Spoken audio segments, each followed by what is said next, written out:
Friends in the chat, welcome to John's Comics with Kids channel and another episode in the excitement and stress of my first CGC submission. There's a whole slew of you in the chat, and I really do appreciate that you all are here, and I'm sorry that I'm late as usual. Rod is finishing up his show. He will jump in with us at some point. We are joined by the one and only TJ, the Slab Dragon Watson. Look at that collection behind him. Sorry, he's over there. TJ, how you doing, sir? I'm doing good. You? I'm excited for this discussion. I'm nervous because I don't like spending money and it stresses me a little bit. And so I appreciate you being willing to take some time on camera and talk a little bit with me to ease my mind a little bit. Okay. So best thing to do is ask me questions. Right, exactly. So those of you that don't know, last time I had Rod on with me because we were discussing the nerves of slabbing books, the excitement of trying to figure out which books to slab and why a certain book over another. And I went through kind of my thought process on wanting to slab a modern group of books first, some sort of books I've collected that I thought would have some value and be of high enough grade to be resellable. And I thought it was an interesting conversation that spurned a huge amount of response from this community, including DJ basically straight up saying, like, dude, why wasn't I on that show? Like, what? I was the guy. You needed to have me on there. I was the one, and he is completely right. And so I am very sorry. And this is in some ways me saying, okay, we had two slab morons. Now we need a slab expert to take us to the next level. Well, what would you like to know? I guess the main thing that came on in the discussion afterwards was this idea that it's possible that a book that could potentially be a 9.4 or a 9.2 modern book might not be worth slabbing. Now, I know you are a 9.8 champion, and I know we got some awesome folks like Matt, the boy on 7 in the chat, who is a 9.8 fiend. What are your thoughts? Is a 9.2 like worthless? Well, let me give you an example of something that if I owned this, even at a 9.8, can you see it? Yeah.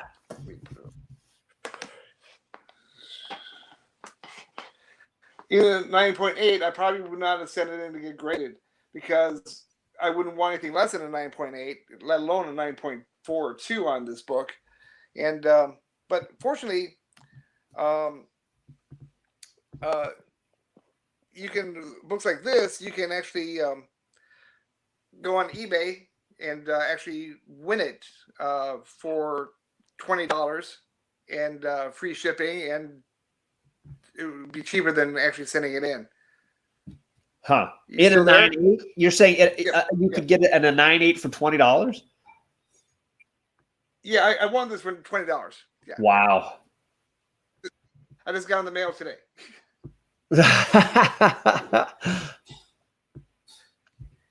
and this will make Tony very happy. Another example of why it wouldn't sometimes not be worth sending in. This is a 9.6. And if this would have come back at 9.4, I'd have been giving it away. But I won this for $18. Wow. So it can happen that you can get these kind of books really cheap without spending the money and the grief of sending it in and not getting back what you're hoping you're going to get. And yeah, so that's what DS Comics is. He says it depends on how much you have into a book. And I'll go through the math that I was using, and I want to just see your perspective on the math I was using. Basically, what I was doing was looking at how much did I buy the book for? What did it cost me to press and clean it? Because I had all these books pressed and cleaned. And then what's it going to cost me to slab it and ship it to be slabbed and back? all that money, and then I was looking at, would I make a profit? And from what I could tell, based on some eBay sold prices and such, in every case, I would make money. But I guess the question is, like, how much? I guess how much money are you going to make on it? It's good. When you put it on eBay, it's a crapshoot how much money you're going to make. But even if you make some money, it's worth the process, as long as you're not losing money. Right. Because the way for doing it to sell and doing it to collect are two different philosophies. And it makes more sense to send that stuff in if you're going to sell it. As long as that 9.4 is going to make you more money than you put into it, it's worth it. For me, a 9.4 is something I was hoping for. A 9.8 or 9.6 will be a-okay someday. Right. Yeah. Now, most of the books I'm talking about are modern, somewhat key books, so they're inherently valuable. So I guess the debate was, you know, you could sell this raw and make more money, John, because you wouldn't be out the, you know, maybe $20 to slab it and the money to ship it and get it back if you just sold it raw, versus slabbing it and getting potentially a 9.2 and then having to find a seller who was interested in a 9.2, which might be a smaller group of people. Yeah. But and that too, though, if you let's say that it came back as a 9.4 and as a key book that's hot right now, a 9.4 raw would sell for quite a bit less than a 9.4 CGC slab. So you still probably make more money on a modern book if it's a hot book at the time. And that was my thinking. So the two books that were the ones that could, so the gentleman that pressed and cleaned mine, he gave me some estimates, and the only ones he said would be in a 9.2 range were the first appearance of Spider-Gwen and the first appearance of Miles Morales, due mostly to, there's some spine ticks on this one, and then there's some color loss from color rubbing another book on the back cover of this particular book. And he was saying, depending on how harshly they grade that color rub loss, they could be as low as 9.2. And he was trying to be as conservative as possible. But how much money did you put into them? What did it cost? Honestly, at this point, this book is free because I bought two of them and I sold one soon after for the cost of both. Mm-hmm. So I view this one as being. What's that? A case like that, 9.2. A case like that, 9.2 on that would actually make you more money than selling it raw. And that was my feeling, but there were several people that raised interesting arguments of, if you decided to sell it at some point, would it be harder to find someone wanting a 9.2 than somebody wanting a raw copy? And that was an interesting kind of discussion. I think it would actually sell faster as a 9.2 CGC slab as opposed to raw, for the more money. You can sell it faster raw, of course, but you're going to make a lot less. There are a lot of people out there that actually buy 9.4 and 9.2s of those books all the time. And I will say, yeah, as somebody who just wants a copy of books, that I have that first Beta Ray Bill in a 9.6, and I would have been fine in a 9.4 or 9.2, just getting a copy of that book that I think has intrinsic future value. Los in the chat is saying you might still get a 9.4 on the Spider-Gwen. He had a few books with color rub, and they still came back in 9.4. I was going to mention that to the chat. So I've heard color rub a bunch of times. I always took it as the idea that two books, traveling from Diamond on top of each other, there's a little scuffing that happens, and one book will gain some sort of scrape lines or some coloration will add to their cover or back cover. Inversely, you have the other book that is losing some color because it is giving that to the other book. And I've heard differing opinions on how severe you can get dinged by that. It really it depends. I would have to see it, but it can pretty big ding, unfortunately. Okay. So Los was saying he's seen some come back 9.4s. It looks like some people are saying that DS was saying he agrees that a slab will sell faster. We're talking about that range, and obviously we would all love 9.8s. We all want that, and I had a few that I think are definitely on that road. But there's also those other ones that it's like, oof, I don't think I like this. This Ultimate Fallout is a guarantee. It's not a 9.8. It has a couple of spine kicks. It's in that 9.4 range. I spent, I think, $30 to buy the book. Plus, I just had it pressed up and cleaned. So, at what point am I in too deep to even worry about it? Not that I don't think this book will continue to rise if I hold on to it. For me, it seemed like even at a 9.2, it was like, no, you should have that slabbed.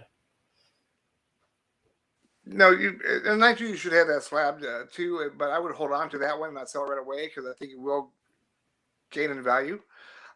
So, and you know what you have. You can throw it on there. It's already graded and done and waiting. A lot of modern books are worth grading, not for selling them right away, but for long-term investments, because you never know what's going to become a spec. Yeah, look at all the specs that has happened in the last few months. These specs that I already have were just mediocre books, and now they're going through the roof. Absolutely. I just noticed the book that you got there, and I have to kind of zoom in on you now. Oh, dear Lord. And it's raw, so it's technically not in your collection yet. No. It's going to be, I'm going to send it out to CGC. It's going to be one of my next submissions. And if it comes back anything less than a 9.6, it will be an A-OK. Oh, man. Let's see here. That's a beautiful book, though. Oh my God, that is gorgeous. I've never seen one of those in person. I gotta try to check out in Baltimore and see if somebody's got one I can look at. And this cost me cover price. I bought it off the rack when it first came out. Wow! And you haven't gotten it slabbed in all that time? No, I kept going for. I didn't even realize it was a valuable book until this year. So Los says, I think you'll hold on to it because a 9.2 is not enough for the miles. There are many 9.8s and 9.6s out there. And that's another great point is how common is a 9.8 for that book, right? Yeah. Mm-hmm. But let's say the a 9.8 goes to, let's say, $500, and then a 9.2 is going for like $150. Some people can only afford the 9.2, so you're still going to make a profit. Right. That's an interesting one. Those are the ones. That's not a possibility either. Yeah. Absolutely. I think the day that we get Miles or Gwen as a hero in a non-animated film, these books spike again. I think that and the odds of that happening, I think, are incredibly likely. Yeah. It's like a Nova #1, which was a 9.8 was a $200 book forever, and now it's a $1,300 book. And a 9.2, people would still eat that up because they can afford that now. They can't afford the 9.8s anymore. X-Men dresses X-Men award the price it is now, so they're going to 4.5s ago. You couldn't give away a 4.5. Right. Yeah, because I remember when I bought X-Men 94, that was the hot book, and Giant Size was not the hot book at that time. And even then, Giant Size was like that. People wanted the highest quality one because of the square bound. The issues with square bound over that long a time, they were so significant. My man Rod is in the chat or in the show with us here now. Rod, how you doing, brother? Great. Look at TJ looking at my slabs. Yo, TJ, don't do it. Don't inspect my small slabs. He looks like Goldberg, man. Yo, TJ, it actually is an honor to hang out with you. But thank you, John, for inviting me. I want to be on this whole journey with you, sir.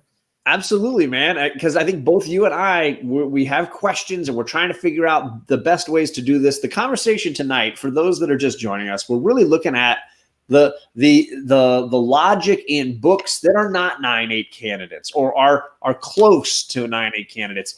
That idea, is a 9.2 just like worthless, or is there some value in it? And huge shout out to Burke family for dropping this in the chat. So we were talking about Ultimate Fallout issue 4. And what he's shown there is some of the breakdowns for the quantity, how many copies of these books are in existence. So in a 9.8, there are almost 1,300 of them. In a 9.6, there's over 1,000. In a 9.4, there's about 500. And it looks like, 600. In a 9.2, there are 500. And then on down from there. So he's basically saying that almost 30% of all the Ultimate Fantasies that are slabbed are 9.8s. Wow. That's mind-blowing to me, that statistic. So do we have them all, TJ? Pardon? Do you have them all? Does he have all this? I don't know if he has an Ultimate Fallout 4. I don't know if he's interested in that. No, I don't. No, I don't have that.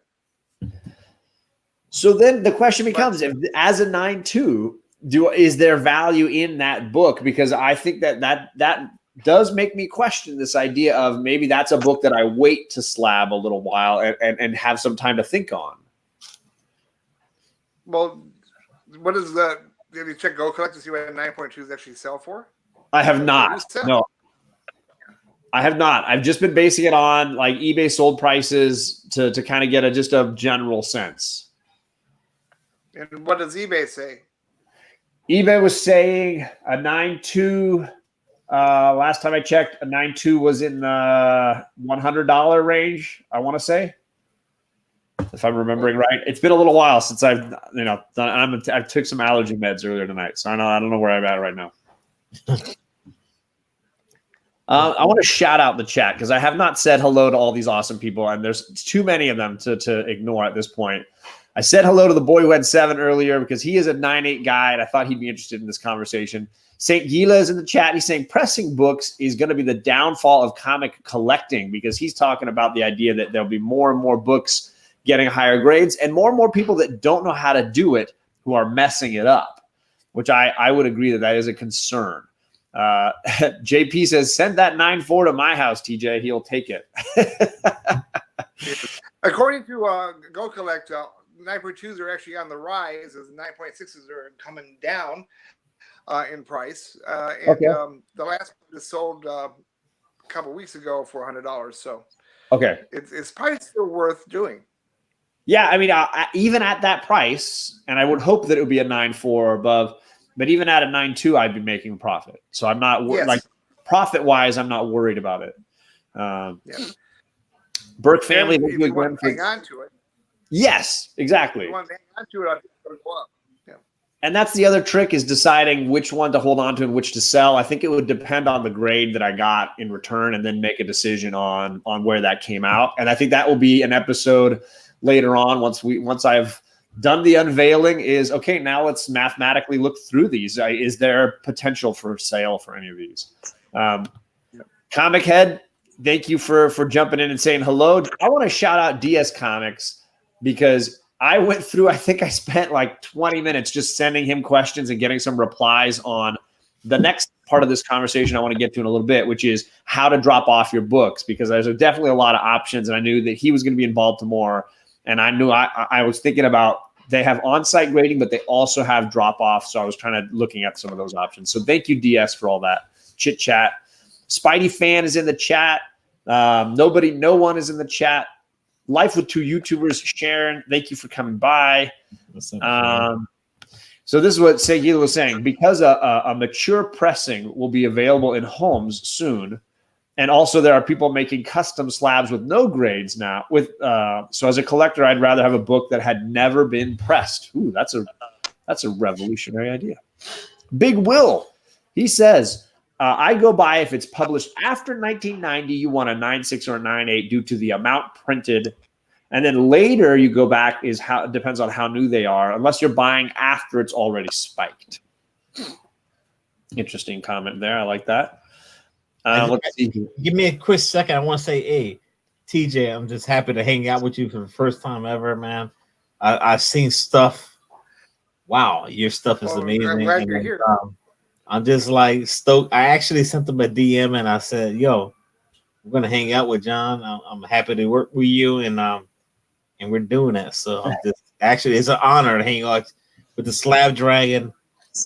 Dude, I don't even know, but I'm sorry, John. I just had to interrupt you for No, brother, it's awesome. And if you've got a question, a slabbing question, feel free to ask. For those that don't know TJ, I have put the link to his channel down below. He needs to get over 400 subs tonight. I think it'd be easy. Just people check out his channel. He's dropping videos a lot. He's also on the Golden Guys show from time to time. He's on Stranger Things with JD. Those are shows on the Comic Core channel, so you can catch him over there.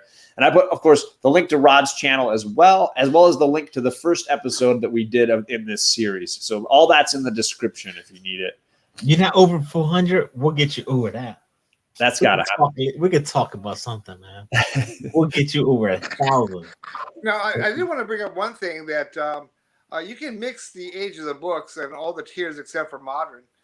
It doesn't have to all be Golden Age in one tier or all Silver Age in one tier. They're all mixable except for the modern tier. Okay, so the other tiers are based on money. Right. So yeah. So this is the part that I'm still trying to make sure I got my head around. But the idea is there's a modern submission standard, which is usually going to be for newer books, certainly anything in the 90s or more recent. But I think it's 75 is the year they use as the cutoff, right? Yes, for the modern. Which is perfect because if you want to slab the first Nova, it's right there in 1976. You're set. First Nova just makes it right past as a modern book. So my books definitely qualify for that. There's definitely nothing that's going to be considered older. But you're saying if you have any books that are earlier than 1975, it doesn't matter if it's a golden age, a silver age, a bronze, whatever. Yeah. They'll it doesn't all matter come what back tier. together. Yeah. Like I use a standard tier as a rule for me. And I got golden age, I got silver age, I got bronze age, I got everything in there, even moderns, just all in that tier. And one invoice, one shipping is all graded together. So then it's really just a question of, are you submitting any books as a modern qualifier? Because those books would be at a separate track. Exactly. Yeah. Modern, the modern tier has to be all modern books for if you're going to submit all modern. But you can put modern in with the other tiers, mixed with the other ages too. It doesn't have to be any specific age. It's based on value, not on age. Yeah, which is what DS was saying, 1975 and up and $200 value or less, which, again, I don't know that I have anything that would be over that, so I would probably be set using modern for all of these books. But that was my main thought, was that I wanted to do this modern because that's the $20 price point for those that don't know. That's $20 a book plus the shipping there and back. My battery is about to die. I've got 10% left. So if I disappear, we'll hope, and we'll try to get through a little quickly here. My questions that are being asked in the chat for you, TJ, are: do you reslab books if you want the newer holders? Does the era of slab holder matter to you much? I would like to get them all done with the new slabs eventually. I'm not in any hurry though. It's not a high priority for me. Okay. I will start with the very first old labels first though, because those things are ugly. The first generation when they first started, those labels really are. But Ron looks like he's sweating a little bit here. I'm just listening to him right now. I'm just like, I don't know. It's amazing to hear. Oh, he's got my favorite there. Stuff like this. Man Wolf, baby, 124. That's going to be on the next submission too.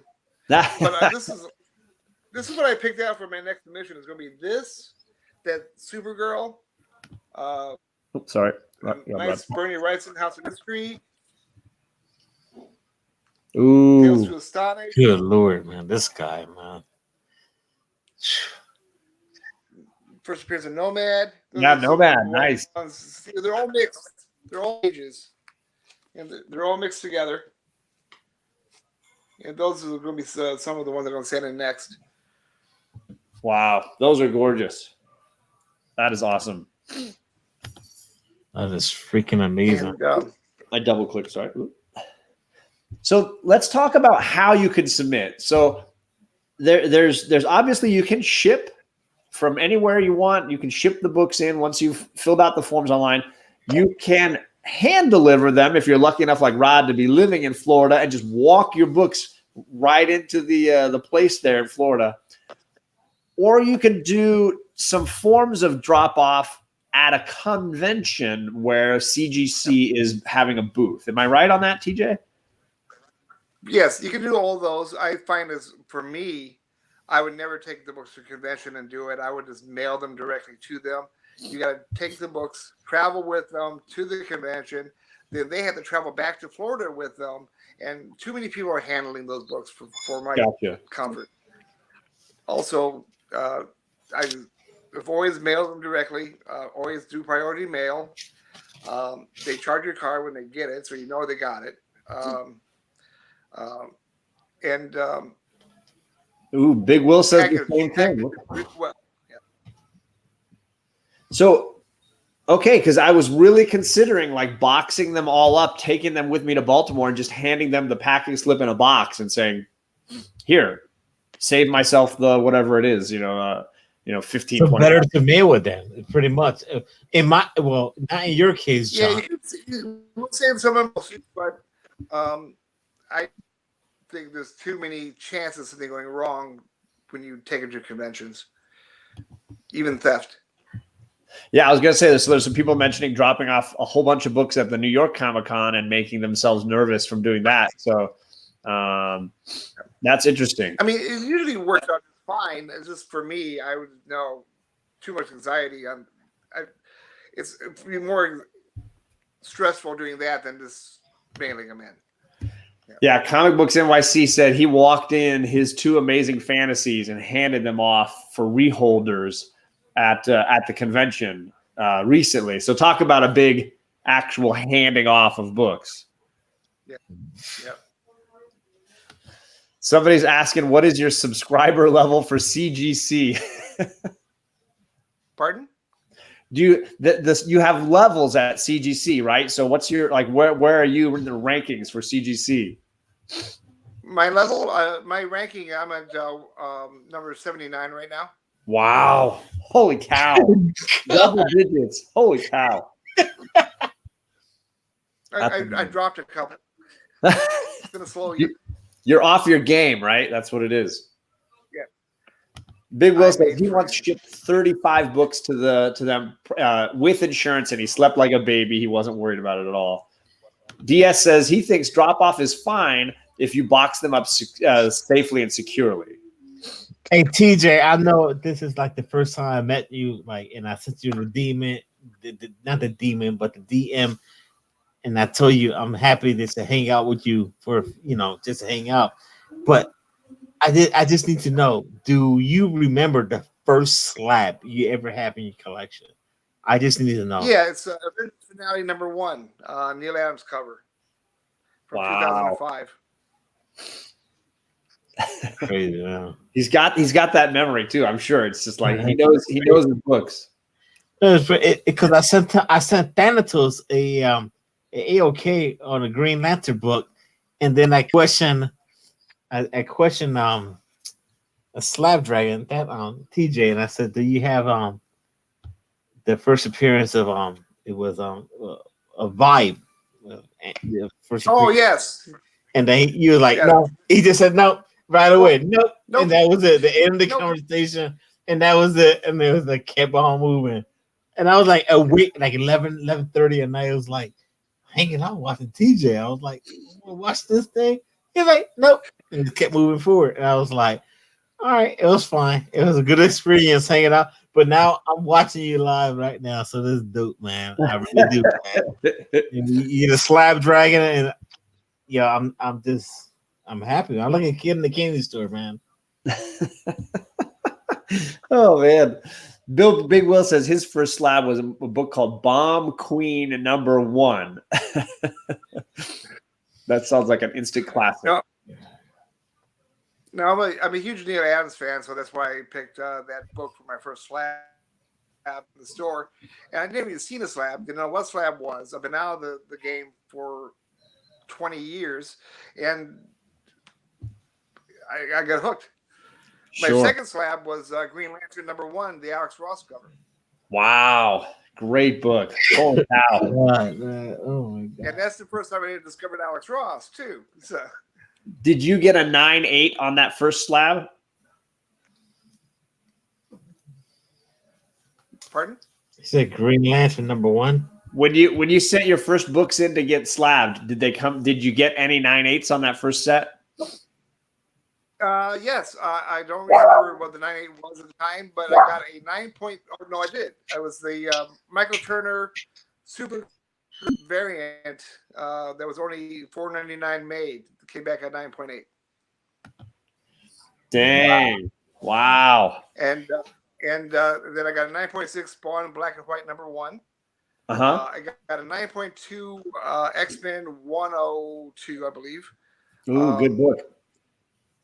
And 9.2 on that book. Holy cow! Sorry, that just dawned on me that what book that was as a 9.2.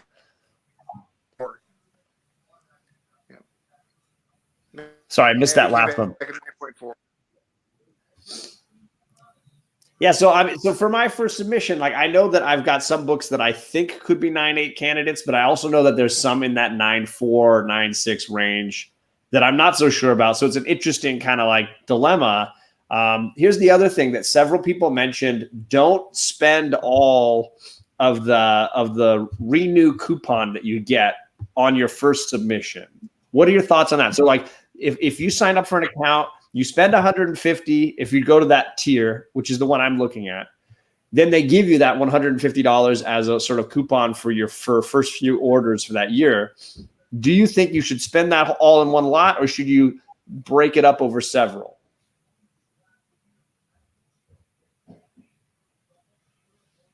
Oh, did we lose TJ? We might have lost TJ. Oh, we lost TJ.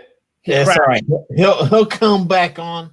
You know, the question was, you know, you put that money into for the grading and all that stuff for CGC, are you gonna get paid back or stuff like that? But I don't know, man. It's Hey, my battery died. He's back. He's back. He's got the iPad. We're still hearing him. Yeah, so Chris Barrett is saying don't spend all your money right away. That $150, if you use a little bit of it for your first submission, you can still save some of it for a second submission. What are your thoughts on spending that money all in one submission? What was the question again? I didn't hear it. So when you sign up for an account with CGC, they give you depending on your amount. Usually, like the account I would sign up for, they would give you $150 rebate. No, I do the whole $150 at one time and spend more. Actually, it's like I do a $300 submission and get $150 off type situation. Yeah, because the comment that where is it? Good as Gold says, why would it matter if you did it all at one shot or if you split it up? Because really, you know, you're gonna spend it, right? Yeah, you're gonna spend it. And, for me, I have so many things to slab, it just wouldn't make sense not to. But if you don't have to, I mean, you don't have to use it all at once. And that was my feeling, was that like I would be spending it either way, and I'd rather send off a larger amount of books, get some back that I could potentially resell, and then use to fund, you know, a bronze or a silver age submission, you know, a non modern tiered submission. Yeah, you could do that. Also, if anyone's going to do a lot of slabbing, get the next tier up membership. Get the $200 something membership. Yeah, it's like $2.99 or something, like $1.99. Yeah, because you get an extra 5% off, and it'll be cost effective eventually. Okay, that makes sense. If you do a lot of slabbing. If you don't do a lot of slabbing in a year, the 150 is perfectly fine. Yeah, and so my goal was at least 2 submissions in this, like a modern submission that was kind of large, and then a silver bronze submission that was going to be kind of large. Books where I would split, I want to keep this half, and I'd be willing to sell this half. Books that I cared a lot about that were personal because of either how I got them or just the book itself. And then books that I thought, somebody else would really love this, and if it's in a nice grade, somebody would buy it. Yeah, I agree. Okay. So not John, Slab Dragon. If I had a Defenders #1 that's not like the best condition ever, but if I wanted to send that out, and of course a book that John sent me, like, is it worth like sending it out like separate, or did I like do a bundle type of thing? It's better doing it in a bundle because you save on shipping. Okay. It's all in the shipping. Also, this is the way I do it for myself. I don't insure it when I ship it out. That saves me money. I gamble there, but I've never had anything lost.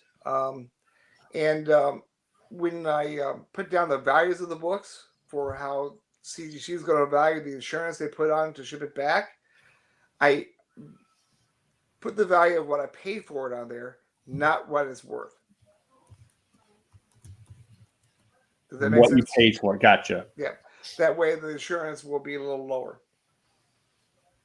Okay. Let's say I paid $200 for a book, but it's worth $1,000. I'm not going to put $1,000 down. I'm going to put $200 down. So that way, even if there's a problem, you'll get back the money you spent. Exactly. Yeah. Okay. Burke family is asking, how many slabs do you have, Rod? How many slabs do you have, John? And then where's TJ? You asking me? You can count them. Right? That's about 4 right there. I got 5, 6. I don't have many, but this is like one of my beauties right here.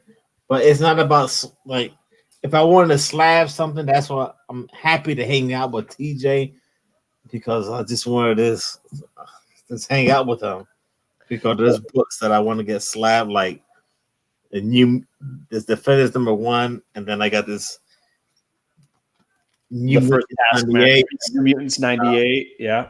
So that's like, I'm learning at the same time as John is doing this. So he's got his Baltimore convention going on. I'm just like, I'm hanging out, just absorbing this all in as a kid. So I've been doing 43, but still learning, man. Still learning. Well, that means that Rod and I have about 20 between the two of us. So we're definitely on the new side of slabs. I'm up to 1,920. Wow. Holy crap. I'm on the road to 2,000. You're going to be at the date of the current year by the time we talk next time. We're going to have 2020. Right? No, it's going to be a year away, I think. Wow. That's amazing. Comic Man Andy was saying that, yeah, I would definitely go over if I sent all the books I got pressed and cleaned in, I would be way over the $150 that they give you when you pay for that subscription fee. Oh, yeah. So it's because, again, they're about $20 a book. Oh, here's a question for you, TJ. Do you do the quick press on everything you send in? No. I have only used CCS from CGC once. I usually, most of my books I had pressed by Matt Nelson in the early days before he was at CGC. Then I went to CFP for some pressing. and they're really good. And now I'm probably going to go to Midwest for my next submission to get pressed. I don't do quick press. I do the full press. And that's what Big Will says. Don't do quick press. He's shouting that out as well. Boyhood 7's joking because he guessed how many slabs you had, and he was only off by 24. Los says he's closing in on 150, and he thought that he was impressed with his number. That's hilarious. Hey, dude, 150 is amazing. You have to realize I started with 1. Yeah. Which is where everybody has to start, right? Yep. And it makes my 1 look like kids play, but you know what? I'm just like so stoked that I wish you was here so I can see your face, but it's awesome that I'm still able to like talk to you and stuff like that. But to go through this whole process that John is going through, and I want to be here throughout the end. I'm happy, man. I can't even. I'm just like, oh my God, I want to see what John's going to do. and TJ's here rocking out, just dropping amazing knowledge on what we're going to do and the whole process of grading books, man. DS is saying he started pressing himself about 6 months ago. And I agree. It sounds like there's a possibility that it could be a simple process, but at the same time, it sounds like you really need to educate yourself. There's a lot to do. And there's the man himself, Paul, Midwest Comic Man. And he says the quick press is useless. Books will revert to what it was in a very short time frame. That's a great call, Paul. I thank you for saying that. And if you don't know Midwest Comic Man, he's part of the Comic Core. You can see him a lot of times on the original show Friday nights, but he also presses comics for a lot of people. I know that JD has had him do a lot of his big books, Avengers 1, Avengers 4, and like you just heard, the Slab Dragon himself says he's going to try starting to send some books to Paul as well. And we mentioned Paul in our previous show, but he is definitely an awesome community member, and you can find him, I believe, on Instagram very easily, from what I recall. Yeah. Yep. And not only that, make sure you hit the notification bell for John Comics with Kids. The homeboy drops out video, amazing content. Hit the notification bell for John Comics with Kids. Not only that, because we know that TJ, the Slab Dragon, is going to have some stuff. We'll find out. We'll see what happens. But you know what? That's the key, man. And not only that, you can check out John Comics with Kids on Comic Time 101/blog.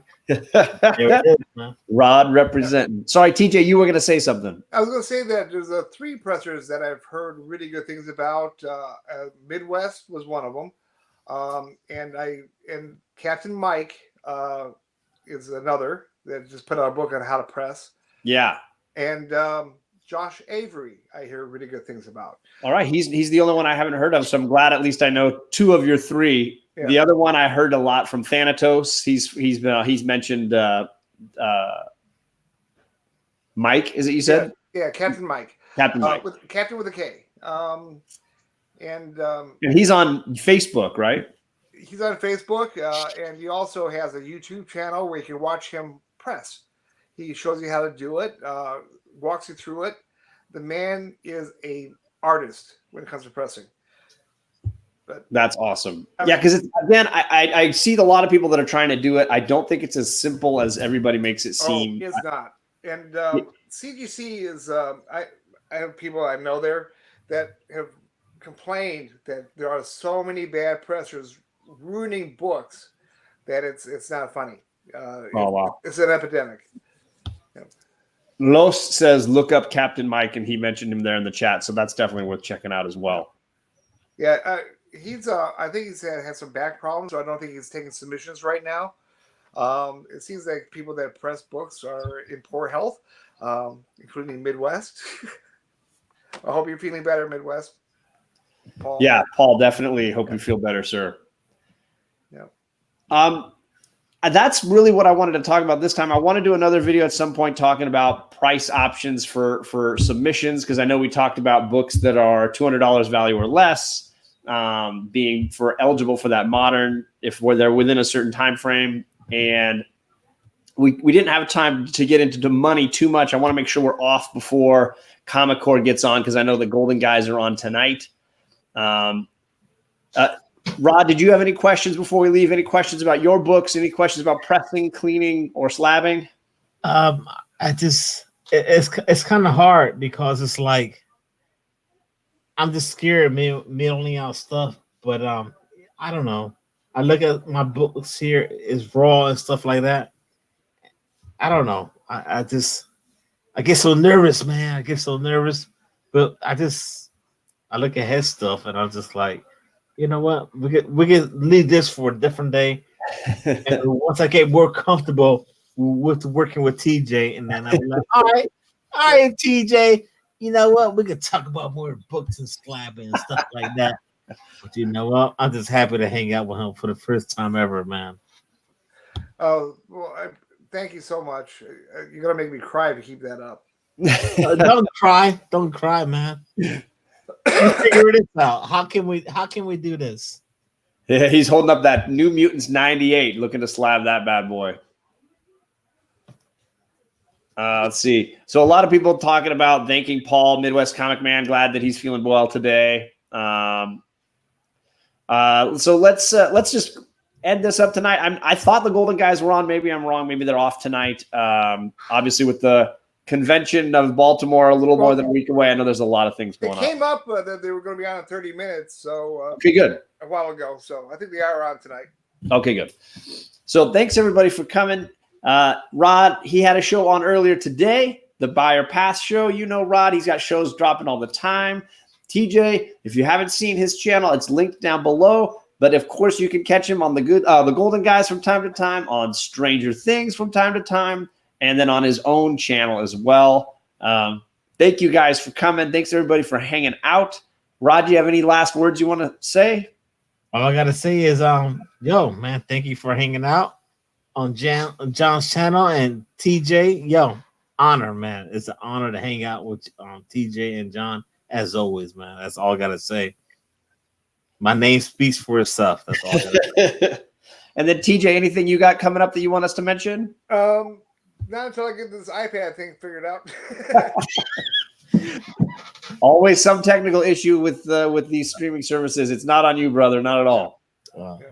Awesome. And I'm going to be on Friday night. I am on with The Boy Who Had Seven. We're back with Friday Night Fights, or Comic Gories, on Friday. So be ready for that. And then, of course, the usual Comic Core Unlimited on Wednesday night, along with New Comic Book Day Book Club that I am hosting. And we are doing Boy Who Had Seven on that show as well. And we're talking about the end of Jonathan Hickman's mini-series House and Powers of X, Powers of 10. So, boom, be ready for that Wednesday night. If you want to talk House and Powers, Wednesday night, it's happening. I'm buying the trade. That's all I got to say. That's it for now. Hope to see all you guys again soon, and have a great night. Check John blog out.